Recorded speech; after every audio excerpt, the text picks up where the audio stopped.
माछी जस्तै ल्याउ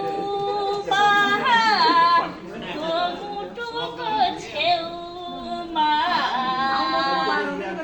माछी जस्तै ल्याउ